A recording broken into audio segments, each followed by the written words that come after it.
Bonjour, vous êtes bien sûr des livres et des enfants, voire des grands-enfants, voire le partage des livres. Et j'ai la chance aujourd'hui d'interviewer un auteur que je connais déjà depuis quelques années et qui m'a rendu encore plus accro à ses livres. Vous vous nommez J.R. Dos Santos. Bonjour. Bonjour, Vous allez bien? très bien, heureusement. Écoutez, pour moi, c'est une vraie joie que de vous avoir aujourd'hui pour ce nouveau livre, Signes de vie, aux éditions HC Éditions. Encore une fois, vous nous surprenez, vous nous emportez vers des univers inattendus. Vous savez tromper votre lecteur, mais dans le bon sens du terme.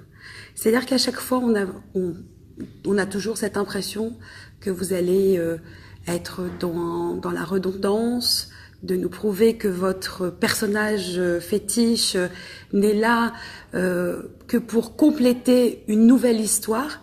Et finalement, on se trompe en tant que lecteur. Vous nous surprenez. Vous nous emmenez vers des univers qui sont à la fois prenants, saisissants, scientifiques, parce que c'est un peu votre domaine. Et surtout, vous savez mener le lecteur par le bout du nez de la première page jusqu'à presque la page 700. Vous imaginez? C'est compliqué. Alors, J.R. Dos Santos, vous l'avez compris, je suis une grande fan de votre écriture et j'aimerais aujourd'hui déjà inviter tous les gens qui nous suivent à découvrir qui vous êtes, quel est votre parcours et comment est arrivé Signes de vie après des livres comme La formule de Dieu ou bien d'autres. Finalement, qui êtes-vous vraiment?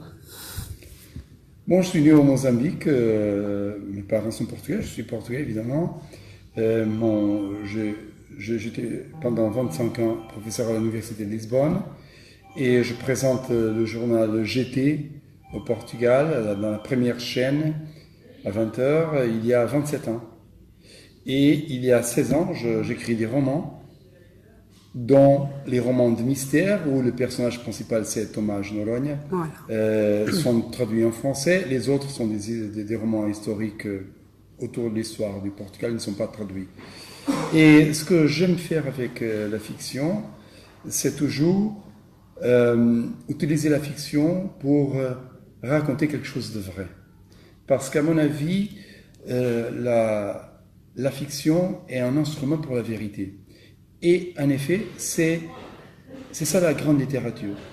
Je sais qu'en Europe continentale en général, et en France en particulier, on considère que la grande littérature, c'est la littérature autour du langage, des expériences du langage, de la beauté du langage et tout ça, qui c'est effectivement important. Il y a des auteurs qui écrivent avec beaucoup de virgules, des auteurs qui écrivent sans virgule, alors toutes ces expériences.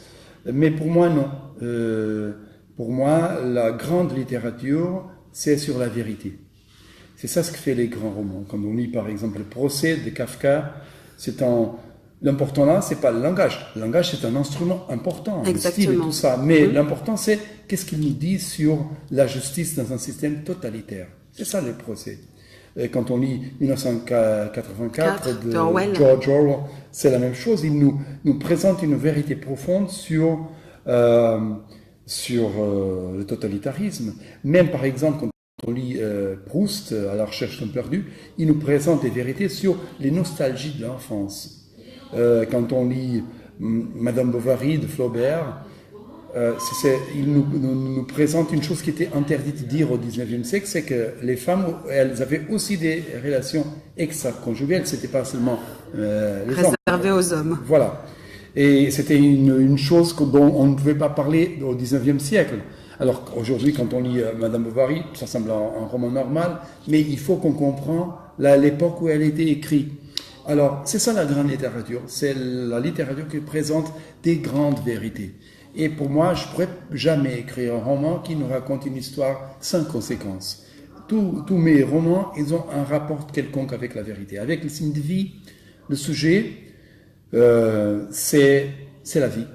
Qu'est-ce que c'est la vie? C'est vraiment un grand mystère parce que la vie, c'est la matière inerte qui devient vivante et devient inerte encore pour redevenir vivante plus tard. C'est bizarre. Comment est-il possible que, par exemple, si j'ai une pierre, elle ne bouge pas seule, elle doit suivre les mouvements autour de nous. Bien sûr. Si vient le vent, elle va bouger, sinon elle ne bougera pas, ou un tremblement de terre. Mais la matière vivante, elle se bouge toute seule. Elle a même volonté de... Alors c'est un grand mystère, et c'est ce que je voulais faire avec ce roman-là, toucher à ce mystère. Il y a un autre mystère plus important là-dedans, qui est lié évidemment, c'est le mystère pourquoi la vie. Pourquoi est-ce que la vie existe? Est-ce que les biologistes ont ce débat, est-ce que la vie est un hasard ou elle est une nécessité? Voilà le titre du livre du fameux biologiste français Jacques Monod, L'hasard et la nécessité. Si la vie est un hasard, ça veut dire que elle n'a aucun sens, c'est un accident, notre existence n'a aucun sens vraiment. Par contre, si on trouve que la vie est une nécessité, ça veut dire qu'elle est inscrite dans les lois de la nature, dans certaines conditions, elle va apparaître toujours. D'accord. Elle est partout. Et si elle est partout, ça veut dire qu'elle fait partie du plan de l'univers, elle a un rôle. Et ça nous amène, les conséquences philosophiques sont beaucoup profondes. Alors, Sindhi nous parle de ça. Et jusqu'il y a beaucoup de temps, on pensait que, en effet, c'était un hasard. Jacques Monod a même terminé son essai avec les mots « La vie n'existe pas par hasard, c'est pas par nécessité ». Mais aujourd'hui, on commence à apparaître beaucoup d'indices qui montrent qu'en effet, la vie est une nécessité. Dans certaines conditions, elle va apparaître toujours. Et le livre l'explique. Il l'explique avec une histoire de fiction qui j'espère, nous attrape, qui nous... qui nous saisit. Oui, saisit et fait envie de tourner la page pour savoir ce qui se passe. Alors, il y a un signe qui arrive de l'espace, oui. Une navette qui apparemment vient, alors il faut organiser une expédition d'urgence pour un rendez-vous sur place. Ça, c'est l'histoire. Et votre héros arrive. Dommage, il est là dans cette mission pour l'espace. Et bon, un tas de choses qui sont de fiction se passent. Mais cette fiction n'est qu'un prétexte pour nous poser des questions.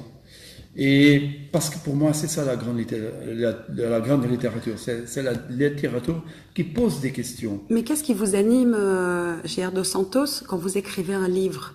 Qu'est-ce que vous voulez transmettre au-delà des mots, au-delà d'une écriture qui est très élégante, poignante, saisissante et qui tient le lecteur en haleine du début à la fin? Qu'est-ce qui vous anime au quotidien? La vérité. Je suis un auteur obsédé par la vérité. Et j'aime beaucoup toucher les sujets qui sont connus à l'académie par les spécialistes, mais dont le grand public ne connaît pas. Voici par exemple La Formule de Dieu, c'est un roman qui nous parle des découvertes avérées de science autour de l'existence de Dieu dont les gens ne connaissent pas. Ou alors certains pensent connaître et déforment les paroles. Voilà. Quand j'ai écrit Furie divine sur le djihadisme, je présente des choses qui nous sont cachées. Quand je présente l'ultime secret du Christ sur Jésus, le personnage historique, je présente des choses que l'Église nous cache aussi.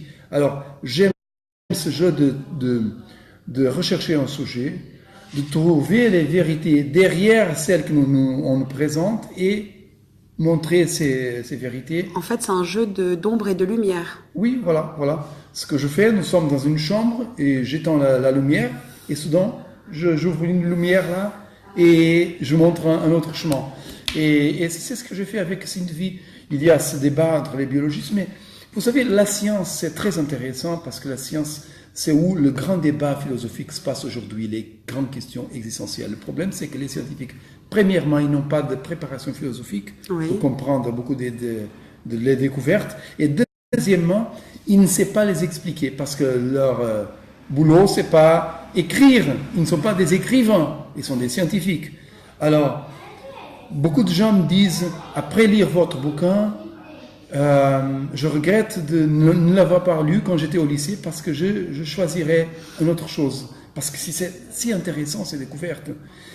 Oui, mais le problème, c'est que les professeurs, souvent, ils n'expliquent pas ça, des choses d'une façon suffisamment intéressante pour intéresser aux gens. Et c'est ce que je fais. Je montre le côté intéressant de la connaissance. Ce que je vois dans vos livres, c'est qu'à chaque fois, vous mettez un grand coup de pied dans la fourmilière pour dire, attention, ce qu'on vous dit, oui, voilà. c'est une vérité, mais pas toutes les vérités. Et souvent, il y a des choses qu'on nous dit que c'est pas la vérité.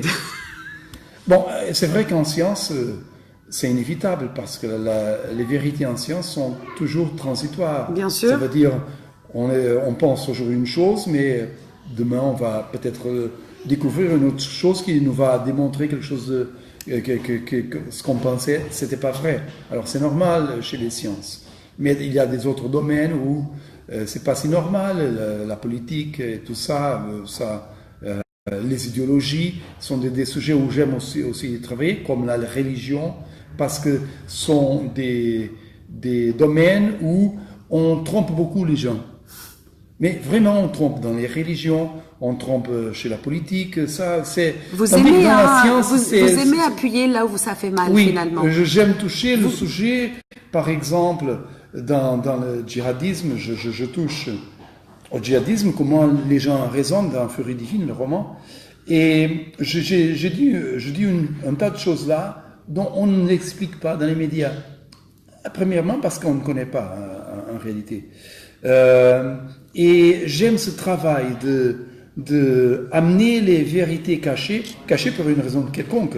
Elle peut être cachée pas par des raisons intentionnelles. Bien sûr. Cachée parce qu'elle est dans la Par l'ignorance aussi. Oui, voilà. Et c'est mon boulot. Souvent, il se passe que je recherche un sujet et je découvre que, toute la vérité sur ce sujet, elle est connue. Alors, c'est pas intéressant d'écrire un roman à ce sujet. Je vais pas écrire un roman pour raconter aux gens les choses que les gens connaissent déjà. Ça fait aucun sens. Tandis que quand je fais une recherche et je découvre des choses que les gens ne connaissent pas, oh là, ça m'intéresse. Et c'est ce que je fais alors. Il y a deux niveaux de lecture de mes bouquins, un petit peu comme Astérix. Je lisais beaucoup d'Astérix. Astérix, il y a un niveau, c'est un niveau enfant, mais il y a un niveau de réflexion, de satirisation de la société, par exemple, qu'on trouve beaucoup là, et seulement un adulte peut comprendre les deux niveaux. Ici, c'est la même chose. Il y a un niveau, c'est l'histoire fictionnelle, avec le côté thriller, une histoire d'amour, une histoire d'espionnage, polar, tout ça. C'est un niveau. Mais derrière ça, à un autre niveau, c'est des vérités profondes sur notre société, nous-mêmes, l'univers, le monde, le passé, n'importe quoi. Ça, c'est ce que j'aime faire dans ma fiction. Finalement, quand vous sortez ce genre d'ouvrage, ou comme Furie divine, ou d'autres, La formule de Dieu, est-ce que finalement on vous dit, mais J.R. dos Santos, vous êtes en train de révolutionner notre société d'aujourd'hui, finalement? Je pense que dès qu'on a la connaissance sur les choses, ça nous change.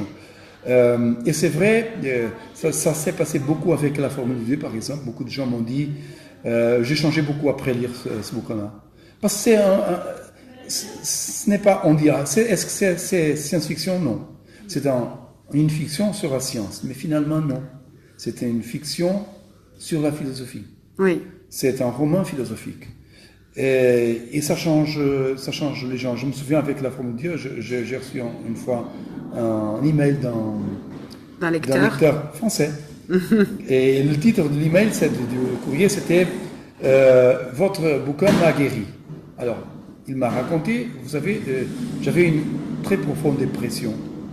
Et j'ai décidé de faire un voyage en solitaire dans un bateau de la Bretagne jusqu'aux Azores. Et mon seul compagnon, c'était la formule de Dieu. Quelle compagnie déjà. Oui. Très bien. Et alors il m'a dit, à la fin du voyage, j'étais guéri. Parce que le bouquin, il répondait aux questions qui étaient derrière ma dépression. Et ça, c'est intéressant. Parce qu'effectivement, ce sont des romans qui posent des questions, mais aussi qui nous donnent des réponses. Qu'est-ce que la science a découvert à ce sujet? J'ai écrit par exemple La clé de Salomon, c'est qu'est-ce que la science a découvert sur la mort? Qu'est-ce qui se passe quand on meurt? Ici, c'est une vie. Qu'est-ce que c'est la vie? Est-ce que la vie contient le secret de l'existence de Dieu? En effet, c'est le sujet du roman. Est-ce que la vie contient le secret de l'existence de Dieu? Et ça, c'est une autre chose. C'est ce que j'appelle souvent, je n'essaie pas d'écrire seulement des passe-temps, j'essaie d'écrire des gagne-temps. Ça veut dire, on passe le temps, on s'amuse, c'est intéressant, on va savoir qu'est-ce qui va passer avec le personnage, mais on apprend des choses vraies. Et on a une plus profonde compréhension de nous-mêmes, de notre monde, de notre futur, de qu'est-ce que c'est la vie. Et c'est finalement l'enjeu de ce roman-là. En tout cas, je vais retenir la leçon. On a des gagne-temps et pas des pertes de temps. C'est ce que j'essaie de faire. Alors, ce qui est toujours intéressant avec vos livres, hein, évidemment, je vais le montrer parce que là, voilà, Signe de vie aux éditions HC Éditions de Gérard dos Santos. Ce qui est intéressant, c'est que quand on termine votre livre de 700 pages, hein, il faut quand même le dire au lecteur, c'est que finalement, on se dit, est-ce que la prochaine fois, ça va être aussi explosif que le livre que je viens juste de finir?